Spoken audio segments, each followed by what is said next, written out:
You use zero every single day. Every password you type, every price you read, every calculation your phone makes in a fraction of a second, all of it runs on a number that India gave the world. And the world never said thank you. But the real reason this burns is far deeper than you think. This is not just the story of what India invented. This is the story of how the world took it, renamed it, published it as their own, and quietly removed India from every sentence. Let us begin with the surgery. In the 6th century BCE, a physician named Sushruta was performing operations in Varanasi that Europe would not attempt for another 2000 years. His text, the Sushruta Samhita, documents over 300 surgical procedures, 120 steel surgical instruments, cataract removal, and full rhinoplasty, reconstructive nose surgery, using skin grafted from the patient's own cheek. He understood infection. He understood suturing. He understood the human body at a depth that European medicine would not reach until the 1800s. In 1815, a British surgeon named Joseph Capue traveled to India, studied the technique directly from Indian surgeons, returned to London, and performed the procedure on 2 British soldiers. He published his results in a celebrated medical paper. The paper was hailed across Europe as a brilliant modern breakthrough. The word India did not appear once.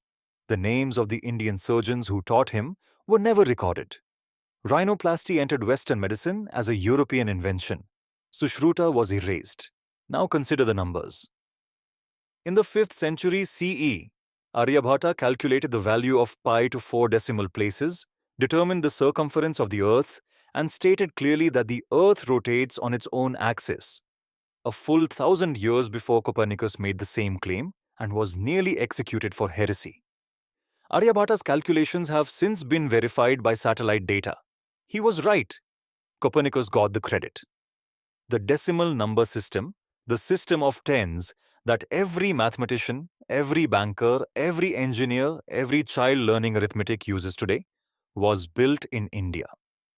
It was carried west by Arab scholars who passed it to Europe in the 12th century. Europe called it Arabic numerals. They still call it that. In every classroom in the world, children learn a number system invented in India and named after the people who borrowed it. The original inventors have no name in that story. Brahmagupta formalized the concept of zero as a true number in 628 CE. Not a placeholder, not a symbol for absence, but an actual quantity with mathematical properties. Before this moment, zero did not exist in Greek mathematics. It did not exist in Roman mathematics. It did not exist anywhere in the Western world. Every computer on Earth runs on binary code, sequences of ones and zeros. Every digital signal, every calculation, every piece of software ever written exists because one Indian mathematician proved that nothing was something. His name is not taught in Western schools. Then there is the Iron Pillar standing in Delhi.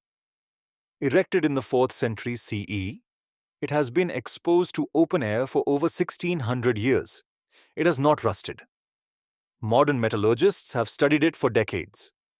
The secret is a phosphoric iron alloy with a crystalline passive layer that protects the metal from oxidation, a technique that Western metallurgy did not develop until the 20th century. The craftsmen who forged it left no written explanation. They did not need one. The knowledge was so complete, so embedded in Indian craft tradition, that they simply built something that lasts forever. The West spent centuries trying to understand it and called the result a mystery rather than an inheritance. And then the mind. The Yoga Sutras of Patanjali, written around 400 CE, map the architecture of human consciousness with a precision that modern neuroscience is only now beginning to confirm. Dr. Richard Davidson at the University of Wisconsin has spent decades scanning the brains of meditators trained in traditions rooted directly in these texts. His findings, published in peer-reviewed journals and celebrated across the Western scientific world, show that meditation physically restructures the brain. The prefrontal cortex thickens. The amygdala quiets. The default mode network rewires. Davidson received international acclaim for these discoveries. The tradition he was studying is 1400 years old. It came from India. That part is mentioned briefly in footnotes. This is the pattern. India discovers, India builds, India documents. Then someone else arrives, studies it, takes it home, publishes it under a different name, and the origin disappears. Not by accident, by habit. By a long practiced institutional habit of looking at what India produced and deciding that the story begins when the West noticed it. You use zero every single day. They knew. They chose to erase it.